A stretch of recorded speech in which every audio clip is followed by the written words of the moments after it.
সবাইকে স্বাগত জানাচ্ছি এই ইউটিউব চ্যানেলে। আজকে যে বিষয়টি নিয়ে আলোচনা করব সেটা হচ্ছে ক্লাস 11-এর অর্গানিক কেমিস্ট্রি। এটা হচ্ছে পার্ট 1। ওকে, তো প্রথমে আগে জেনে নিই অর্গানিক কেমিস্ট্রি বা জৈব রসায়ন এটা কি জিনিস। বাংলাতে বলা হলো জৈব রসায়ন। তাহলে জৈব রসায়ন বা অর্গানিক কেমিস্ট্রি কি জিনিস?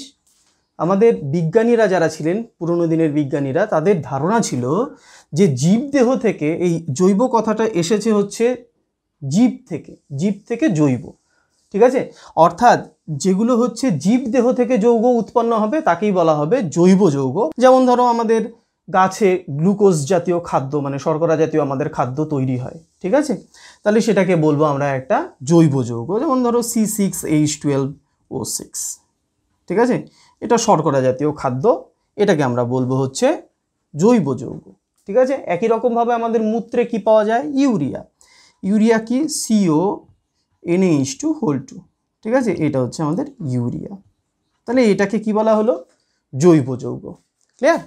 এইবার দেখো যে আমাদের এই যে ধারণাটা যে ইউরিয়া কেবলমাত্র বা আমাদের জৈব যৌগ কেবলমাত্র জীবদেহেই তৈরি হবে, এই ধারণাটা কি সত্যি? পরে বিজ্ঞানী ভোলার উনি কি দেখলেন যে অ্যামোনিয়াম সায়ানেট এই যৌগকে যখন হিট করা হলো তখন এটা থেকে কি তৈরি হয়ে গেল? আমাদের ইউরিয়া। এটার নাম কি? এটার নাম হচ্ছে অ্যামোনিয়াম সায়ানেট। এটাকে যখন উত্তপ্ত করা হলো এটা থেকে কি তৈরি হয়ে গেল? ইউরিয়া তৈরি হলো। তাহলে আমরা দেখতে পেলাম যে জৈব যৌগ কিন্তু আমাদের ল্যাবেও তৈরি করা সম্ভব। ওখান থেকে ধারণা হলো যে আমাদের এই যে জৈব যৌগগুলো শুধুমাত্র জীবদেহেই উৎপন্ন হতে পারে এই কথাটা সত্য নয়। তাহলে জৈব যৌগ কোনগুলো? তাহলে তার একটা ডেফিনেশন ঠিক করা দরকার। তাহলে সেই ডেফিনেশনটা ঠিক করা হলো কি, যে না কার্বন, সেই কার্বনের যৌগ দিয়েই আমাদের জৈব যৌগ তৈরি হবে, কারণ সমস্ত জৈব যৌগ বিশ্লেষণ করে দেখা গেল তার মধ্যে কি কার্বন আছে। ঠিক, এইবার কার্বনের কোন কোন যৌগ আবার জৈব যৌগ হবে না? বলল কার্বনের অক্সাইড যেগুলো আছে, অর্থাৎ কার্বন মনোক্সাইড, কার্বন ডাইঅক্সাইড, কার্বনেটের আমাদের ধাতব কার্বনেট বা ধাতব বাইকার্বনেট, এই ধরনের যৌগগুলো, সায়ানাইড যৌগ, ঠিক আছে? তারপরে কি সায়ানেট যৌগ।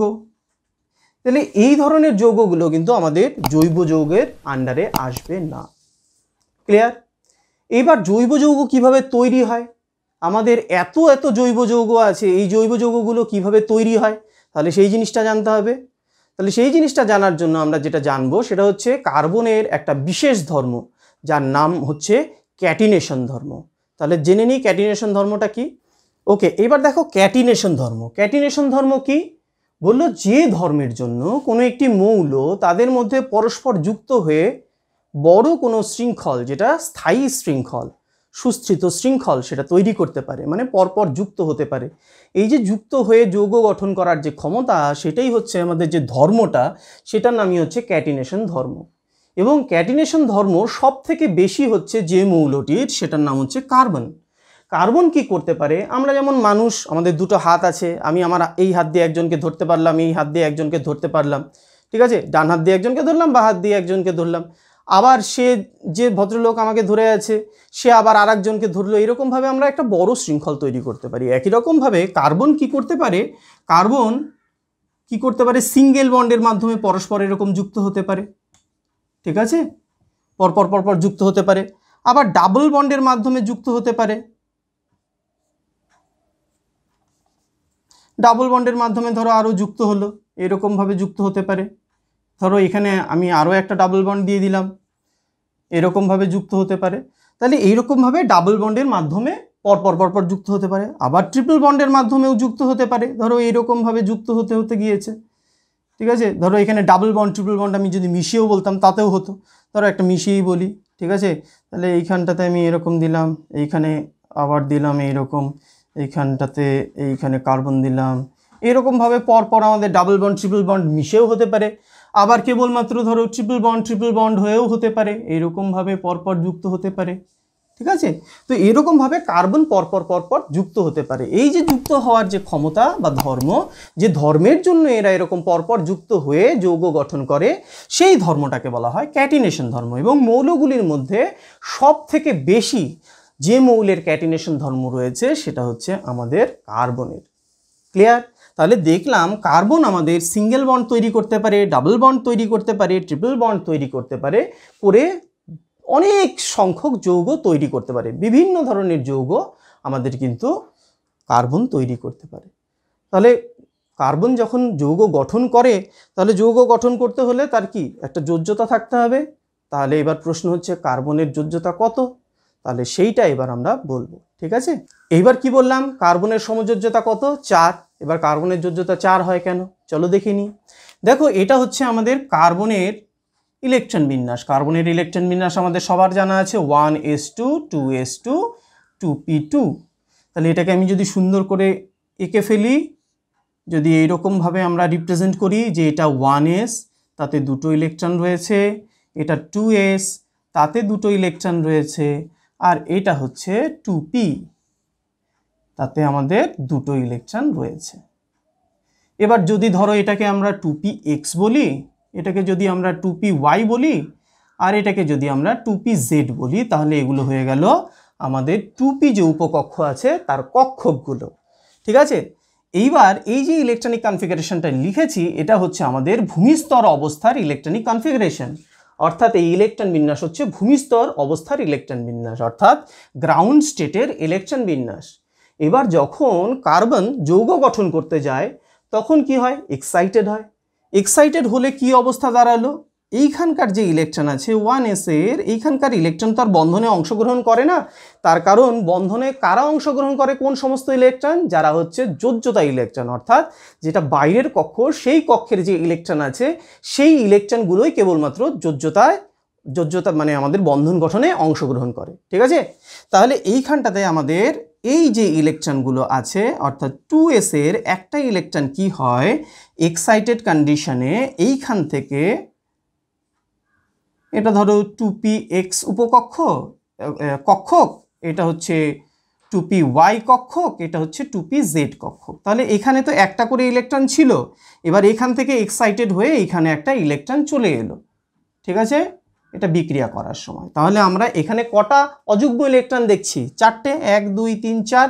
তাহলে এইভাবে কার্বনের সমযোজ্যতা দাঁড়ায় কত, 4। অর্থাৎ কার্বন আমাদের বেশিরভাগ যে যৌগ গঠন করে সেখানে তার যোজ্যতা থাকে 4। বুঝতে পেরেছো? অর্থাৎ জৈব যৌগে আমাদের কার্বন কি দেখায়, তার যোজ্যতা সমযোজ্যতা কত দেখায়, 4। কেন সমযোজ্যতা দেখায়, কারণ 4টে ইলেকট্রন বর্জন করা, ঠিক আছে, বা 4টি ইলেকট্রন গ্রহণ করা, তার থেকে কার্বন সমভাবে যদি ইলেকট্রন ব্যবহার করে তাহলে যৌগটা সুস্থিত, অনেক বেশি সুস্থিত হয়, ঠিক আছে। সেই জন্য আমাদের, আর তাছাড়া আরও একটা কথা আছে, যখন জৈব যৌগ তৈরি হয়, জৈব যৌগেও আমাদের বেশিরভাগ ক্ষেত্রে তৈরি হয় কাদের ক্ষেত্রে, কাদের সঙ্গে, আমাদের যারা অধাতু আছে তাদের সঙ্গেই আমাদের বেশিরভাগ জৈব যৌগ তৈরি হয়। যেমন ধরো হাইড্রোজেন, যেমন ধরো অক্সিজেন, যেমন ধরো নাইট্রোজেন। তার মানে কি ধাতুর সঙ্গে আমাদের কখনো জৈব যৌগ তৈরি হয় না, হয়। যেমন আমাদের জৈব ধাতব যে সমস্ত যৌগ আছে সেগুলোতে হয়, সেগুলো আমরা পরে আলোচনা করব। তাহলে আপাতত জেনে রাখছি কার্বনের সমযোজ্যতা 4। কিভাবে সমযোজ্যতা 4 হলো, কারণ এখানে 4টে অযুগ্ম ইলেকট্রন রয়েছে। তাহলে ব্যাপারটা ক্লিয়ার হয়ে গেল। এইবার কার্বনের 4টা ইলেকট্রন রয়েছে, 4টে সমযোজ্যতা দেখাচ্ছে। এবার আমরা একটা গঠন এঁকে দেখি যে ব্যাপারটা কেমন দাঁড়ায়, ঠিক। চলো দেখো, আমাদের এটা হচ্ছে কার্বন। তো কার্বনের দেখো একটা 2s এর ইলেকট্রন আর 3টে হচ্ছে 2p এর ইলেকট্রন। এবার দেখো এস উপকক্ষের আকৃতি কেমন, গোলাকার, আর পি উপকক্ষগুলোর আকৃতি কেমন, ডাম্বেল আকার। তাহলে কক্ষকগুলো ডাম্বেল আকার হবে। তাহলে এটাকে যদি আমরা একটু ডাম্বেল মতন করে দিই, ধরো এটা একটা ডাম্বেল, ঠিক আছে। তাহলে ধরো এর সাথে যদি হাইড্রোজেন এসে মেলে তাহলে এরকমভাবে একটা বন্ধন গঠিত হবে। হাইড্রোজেনের তো এস উপকক্ষ আছে, তাই না? তাহলে এখানে যদি আমি একটা করে হাইড্রোজেন ভাবি, তাহলে এখানে একটা করে বন্ধন গঠিত হয়েছে। তার মানে মিথেনের গঠনটা অনেকটা এইরকম হওয়া উচিত। এস আর এস এর মধ্যে বন্ধন হয়েছে, তাহলে এটা একটু ছোট বন্ধন হওয়া উচিত। পি আর এস এর মধ্যে বন্ধন হয়েছে, এটা একটু লম্বা হওয়া উচিত, এটা একটু লম্বা হওয়া উচিত, এটা একটু লম্বা হওয়া উচিত, তাহলে এইরকম একটা বন্ধন হওয়া উচিত, ঠিক আছে না?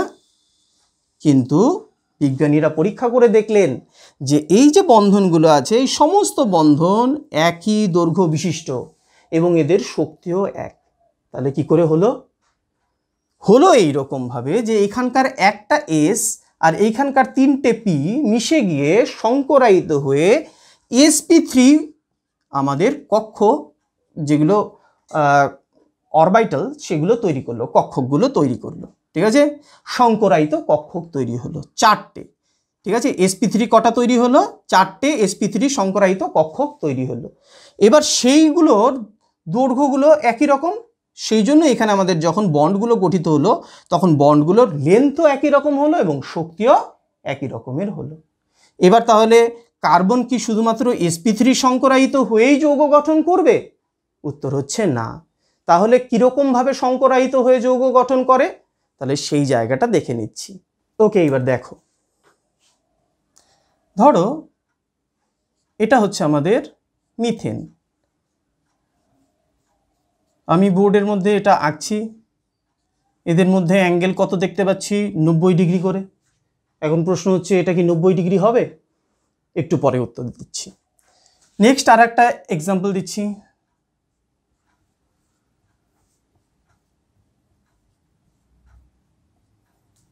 এবার এখানে একটা করে হাইড্রোজেন আমি যদি জুড়ে দিই তাহলে এটা হয়ে গেল আমাদের নর্মাল বিউটেন।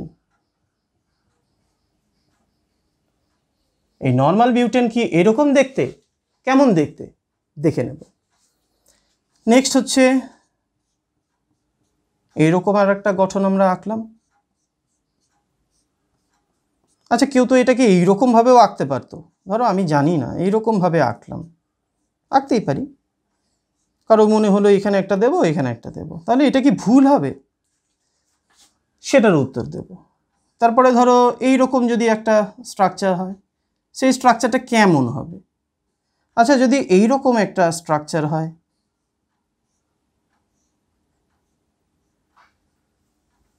এগুলোতে একটা করে হাইড্রোজেন আছে, তাই না?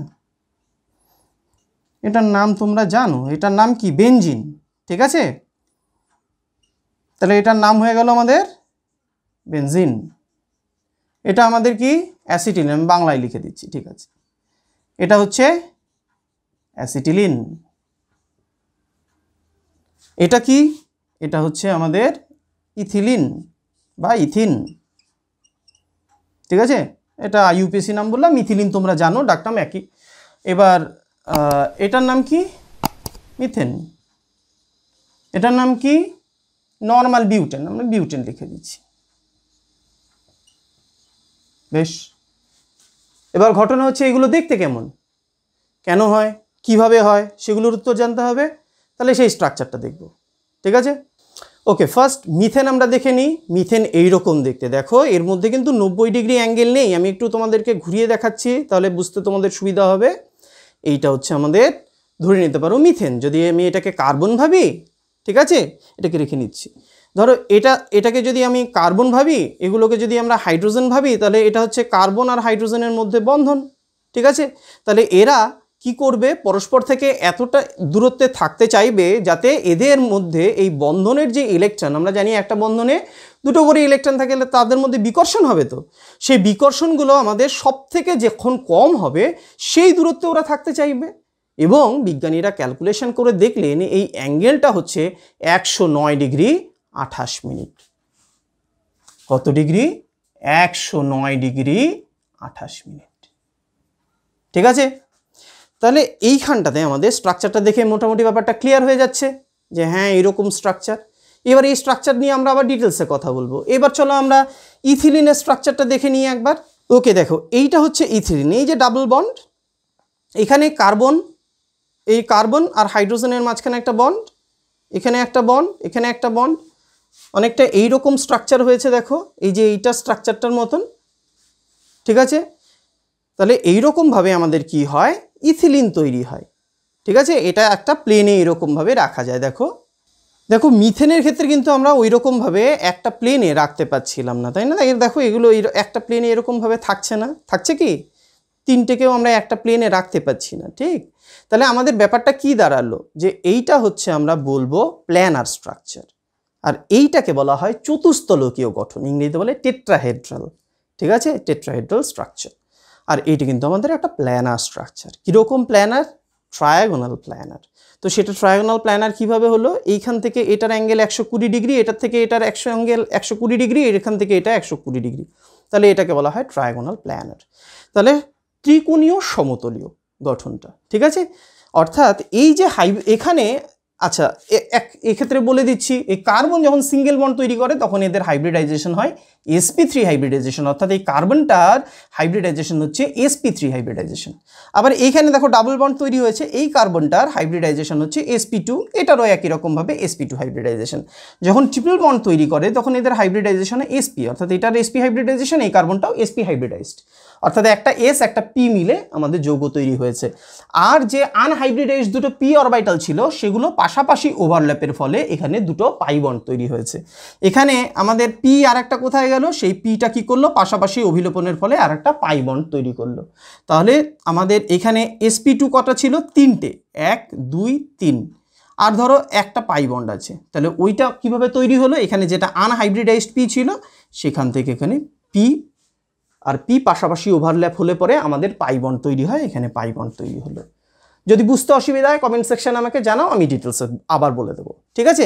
এটা হচ্ছে আমাদের বন্ডিং চ্যাপ্টারে আছে, তো যদি ওই জায়গাটাতে তোমাদের কোনো অসুবিধা থাকে আমাকে কমেন্ট সেকশনে বলে দাও, আমি ডিটেলসে বলে দেবো। এইবার এটা তো গেল, এবার আমি অ্যাসিটিলিনের স্ট্রাকচারটা দেখাই, এটা কেমন দেখতে, তাই না? ওকে, এইবার দেখো এটা হচ্ছে অ্যাসিটিলিন, এখানে দেখো মাঝখানে ট্রিপল বন্ড আছে, এই যে আমি ঘুরিয়ে দেখাচ্ছি, দেখতে পাচ্ছ? এবার এটা হচ্ছে ট্রিপল বন্ড, এটা দেখো লিনিয়ার স্ট্রাকচার, দেখো সোজা স্ট্রাকচার আছে, ওই জন্য এটাকে বলা হয় লিনিয়ার স্ট্রাকচার, সরল রৈখিক, ঠিক আছে। তাহলে যেখানে ট্রিপল বন্ড আছে এরকম সরল রৈখিক আমাদের স্ট্রাকচার তৈরি হয়।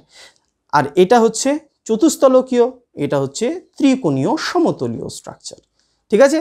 তাহলে এটা আমাদের sp2 হাইব্রিডাইজেশনে আছে, এটা আমাদের sp3 হাইব্রিডাইজেশনে আছে কার্বনগুলো, আর এখানে কার্বনগুলো sp হাইব্রিডাইজেশনে আছে। এবার দেখো আরও দুটো স্ট্রাকচার তো এঁকেছি, বেনজিন আর বিউটেন, তাহলে সেটা কেমন হয় দেখতে সেটা দেখে নিই। ওকে চলো ফার্স্ট আমরা দেখে নিই, এটা হচ্ছে বেনজিন। বেনজিন কীভাবে তৈরি হলো দেখো, এখানে ভালো মতন খেয়াল করবে।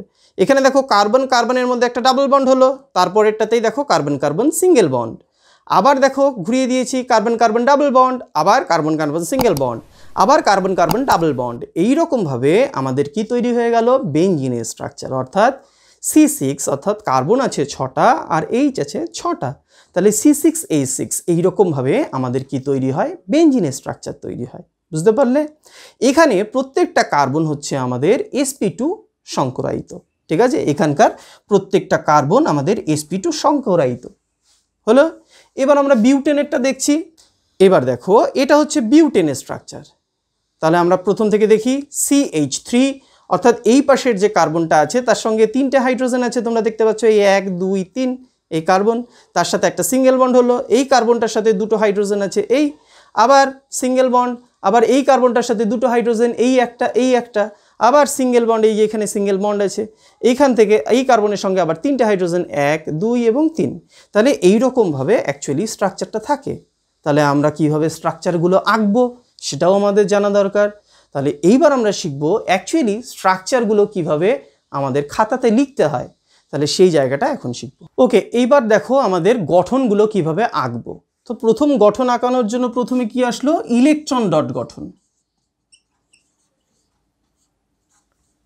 ইলেকট্রন ডট গঠন। তাহলে এইখান থেকে আমরা কথা থেকেই বুঝতে পারছি যে ইলেকট্রনগুলোকে ডট দিয়ে বোঝানো হয়েছে।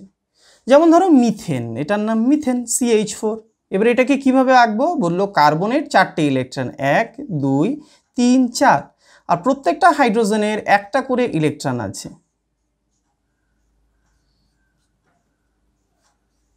তাহলে হয়ে গেল মিথেন, ঠিক আছে। তো এইরকমভাবে যদি আমরা স্ট্রাকচার আঁকি তাহলে সেটাকে বলা হলো মিথেন। চলো এবার তোমাকে ধরো বললো বিউটেন, তাহলে C4H10। এইবার হয়ে গেল তোমার মাথা খারাপ, তার কারণ 4খানা কার্বন আঁকবো, 10টা হাইড্রোজেন আঁকবো, আঁকতে তো সময় লাগবে। চলো 1 2 3 4, এবার প্রত্যেকটা কার্বনের সঙ্গে আবার হাইড্রোজেন আছে,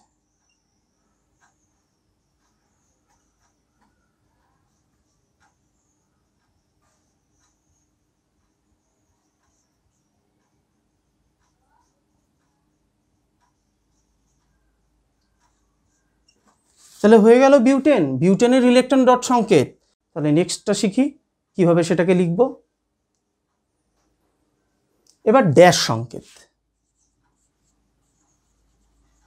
ড্যাশ সংকেত কি বললো? প্রত্যেক দুটো ইলেকট্রনকে একটা ড্যাশ দ্বারা বোঝানো হবে।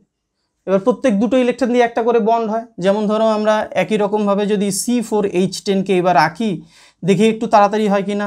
এখানে আমরা একটা করে দাগ দিয়ে দিলাম, কারণ দুটো ইলেকট্রন ইজ ইকুয়াল টু একটা দাগ বলেছি। দেখো এইবার কত তাড়াতাড়ি আঁকা হয়ে যাচ্ছে। তাহলে আমাদের বিউটেন অনেকটা তাড়াতাড়ি এঁকে ফেললাম। আবার হয়ে গেল সমস্যা। কি সমস্যা হলো? দেখো অনেকটা জায়গা লাগলো লিখতে, প্লাস সময়ও লাগলো। তাহলে আরও অন্য কোনো পদ্ধতিতে লিখলে পরে আমাদের সুবিধা হবে। তো চলো সেই পদ্ধতিটা শিখে নিই। ওকে, এইবার শিখবো হচ্ছে সংক্ষিপ্ত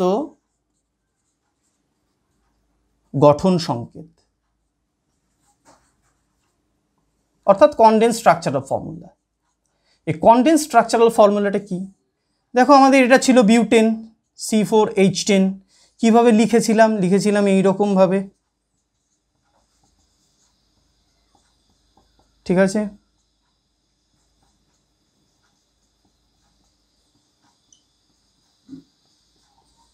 এইরকমভাবে লিখেছিলাম। এবার আছে কি? আছে হচ্ছে প্রথমে CH3, তারপরে কি আছে CH2, তারপরে কি আছে CH2, তারপরে কি আছে CH3। তাহলে আমরা কি করলাম? সংক্ষিপ্তভাবে গঠন যেটা আছে সেটা বুঝিয়ে ফেলতে পারলাম। ওই জন্য এটাকে কি বলা হলো? সংক্ষিপ্ত গঠন সংকেত। ক্লিয়ার? এবার নেক্সট, এর থেকেও কি সহজভাবে সোজাভাবে লেখা যায়? তাহলে সেটা লিখে দেখাচ্ছি। এবার যেটা শিখবো সেটা হচ্ছে বন্ধন রেখা সংকেত।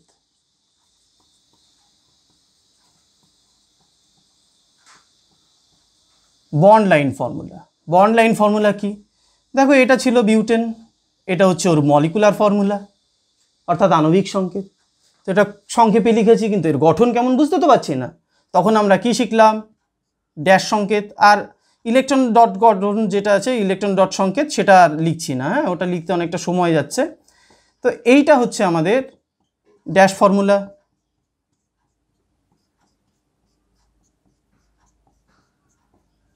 এবার এটাকে সংক্ষেপে বোঝানোর জন্য আমরা কি করব?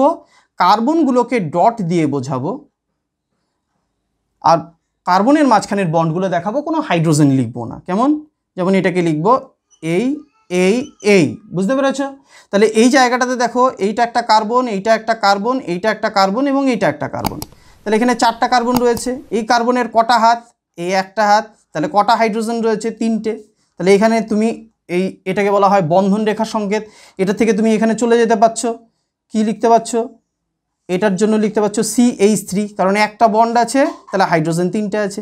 এবার এই কার্বনটার কটা বন্ড রয়েছে? 2টো বন্ড, তাহলে আর কটা হাইড্রোজেন রয়েছে? 2টো হাইড্রোজেন রয়েছে। এবার এইখানটাতে ক্ষেত্রে কি হয়েছে? এই কার্বনটার ক্ষেত্রে 2টো হাত রয়েছে, তাহলে আর 2টো হাইড্রোজেন থাকবে। এবার এই কার্বনটার কত হাত রয়েছে? এই কার্বনটার রয়েছে হচ্ছে আমার একটা হাত, তাহলে এটার হচ্ছে আমার 3টে হাইড্রোজেন রয়েছে। কি বোঝা গেল? তাহলে এইরকমভাবে আমরা কি করতে পারি? বন্ধন রেখা সংকেত থেকে আমরা কিন্তু এর গঠন সংকেতে পৌঁছে যেতে পারি।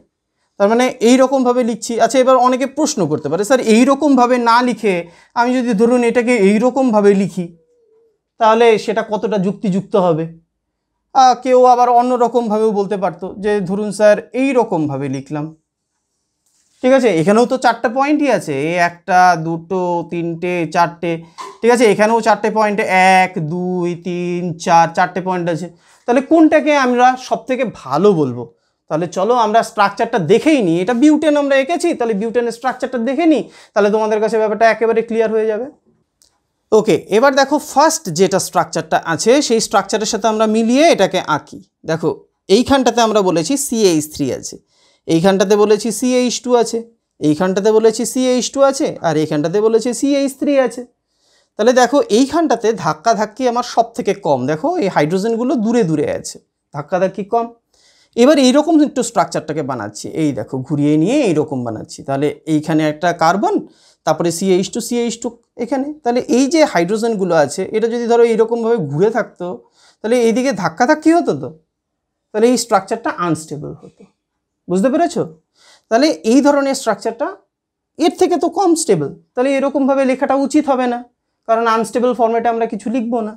এবার এইরকম যদি আমরা একটু বানাতে চাইতাম, অর্থাৎ এইটা এইরকমভাবে আছে, ধরো এই যে এইরকমভাবে, আর এইটাকে বেঁকিয়ে নিয়ে এইরকমভাবে রাখছি, তাহলে এখানে বন্ডটাকে স্ট্রেন দিতে হচ্ছে, অর্থাৎ এর বন্ডটার উপরে প্রেশার পড়বে, তো এটা তো এইরকমভাবে থাকতে পারছে না, তাহলে কি হবে, এইরকমভাবে আমাদের স্ট্রাকচারটা লেখা সঠিক হবে না। তাহলে সব থেকে ভালো আমাদের কি হবে, যদি আমরা এইরকমভাবে স্ট্রাকচারটাকে লিখি। তাহলে বন্ধন রেখার সংকেতে তুমি কিভাবে লিখছো সেটা থেকে কিন্তু বোঝা যাচ্ছে যে তুমি এই কম্পাউন্ড সম্বন্ধে, ওর স্টেবিলিটি সম্বন্ধে তোমার ধারণা আছে কিনা। ঠিক আছে, ওকে। এইবার দেখো আসলে কম্পাউন্ডগুলো কেমন দেখতে। মিথেন এইরকম দেখতে, ইথিলিন এইরকম দেখতে, বিউটেন এইরকম দেখতে।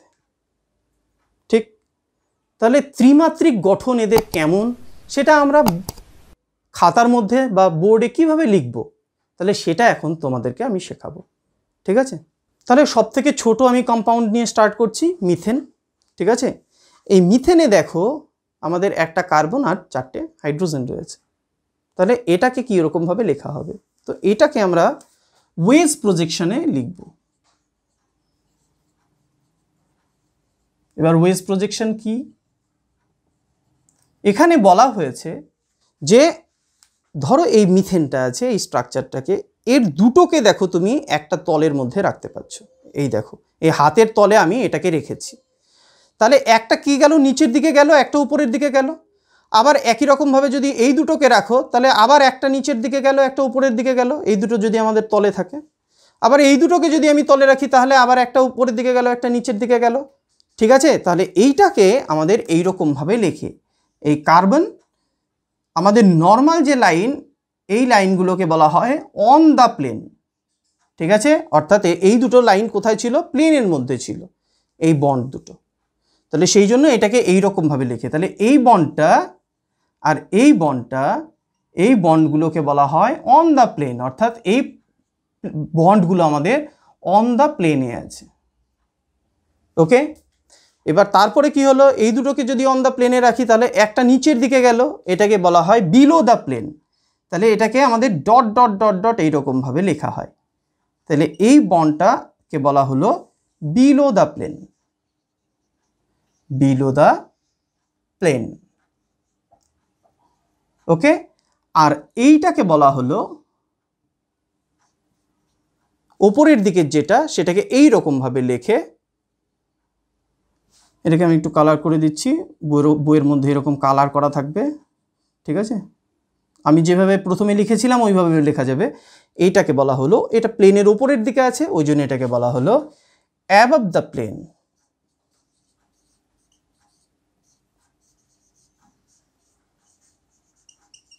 তাহলে এটা হচ্ছে আমাদের একটা 3 ডাইমেনশনাল রিপ্রেজেন্টেশন, অর্থাৎ ত্রিমাত্রিক উপস্থাপনা একটা কীরকমভাবে করব।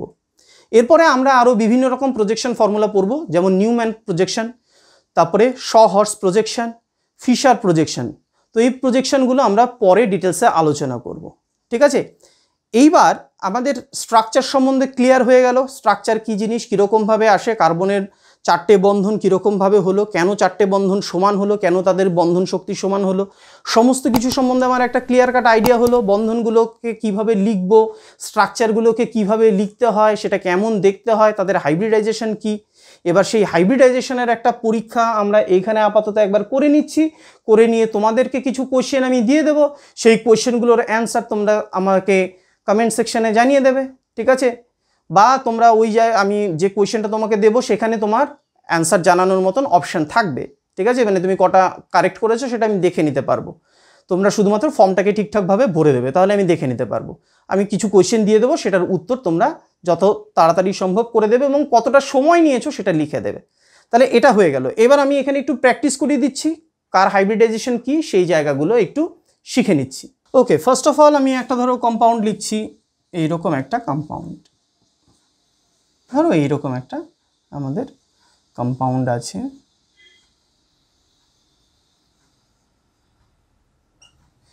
এইরকম একটা কম্পাউন্ড আমরা পেয়েছি। ঠিক আছে, তাহলে এইখানটাতে এই কার্বনের সঙ্গে ট্রিপল বন্ড আছে, তাহলে এটা কি হবে, sp3 sp হাইব্রিডাইজেশন। এই কার্বনটার সাথে ট্রিপল বন্ড আছে, তাহলে এটা কি হবে? sp hybridization. এই কার্বনটার সাথে ডাবল বন্ড আছে, সিঙ্গেল বন্ড আছে, তাহলে ডাবল বন্ডকে বেশি গুরুত্ব দিব, তাহলে এটা হবে sp2 হাইব্রিডাইজেশন। এটাতে ডাবল বন্ড আছে, তাহলে এটা হয়ে গেল sp2 হাইব্রিডাইজেশন। ক্লিয়ার? এবার নেক্সট আরও একটা দেখো, ধরো এইরকম একটা স্ট্রাকচার আছে, একটা ট্রিপল বন্ড, একটা সিঙ্গেল বন্ড, এখানে ধরো CH2 আছে, এখানে ধরো CH আছে, এখানে ধরো একটা CH3 আছে, এইখানটাতে ধরো CH আছে, এইখানে ধরো একটা আমাদের CH3 আছে, এইখানটাতে ধরো আমাদের single bond CH, double bond ধরো CH2 আছে, আর এইখানটাতে আমাদের ধরো আর একটা হাইড্রোজেন আছে। এবার এই ক্ষেত্রে আমরা একবার করে নিচ্ছি প্র্যাকটিস। তাহলে এইখানটাতে হয়ে গেল আমাদের sp হাইব্রিডাইজেশন, ট্রিপল বন্ড আছে, এখানে ট্রিপল বন্ড আছে, তাহলে sp হাইব্রিডাইজেশন। এখানে কি সিঙ্গেল বন্ড, তাহলে এটা sp3 হাইব্রিডাইজেশন। এখানে কি হলো, সবদিকে সিঙ্গেল বন্ড, তাহলে এটা হয়ে গেল sp3 হাইব্রিডাইজেশন। এখানে সবদিকে সিঙ্গেল বন্ড, তাহলে এই কার্বনটাও sp3 হাইব্রিডাইজেশন। এই কার্বনটার সাথে সিঙ্গেল বন্ড, তাহলে এটা sp3 হাইব্রিডাইজেশন। এই কার্বনটার সাথে ডাবল বন্ড, তাহলে এটা sp2 হাইব্রিডাইজেশন। এই কার্বনটার সাথে ডাবল বন্ড, তাহলে এটা sp2 হাইব্রিডাইজেশন। তাহলে আমরা দেখতে পেলাম যে এইখানকার কোন কার্বনে কি হাইব্রিডাইজেশন আছে সেটা আমাদের আইডিয়া হয়ে গেল।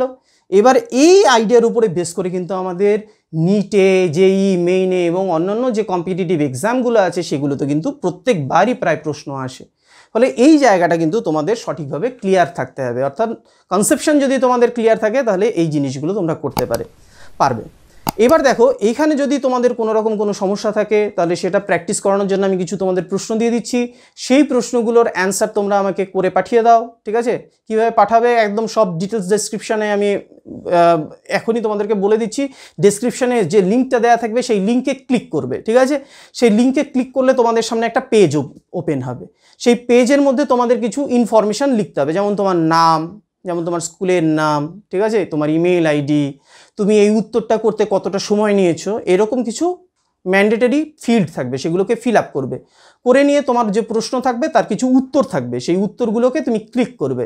ক্লিক করার পরে সাবমিট করে দেবে, আমার কাছে চলে আসবে, এবং সঙ্গে সঙ্গে তুমি ওটার রেজাল্টটাও জানতে পারবে যে তুমি কটা সঠিক করেছো, কটা ভুল করেছো।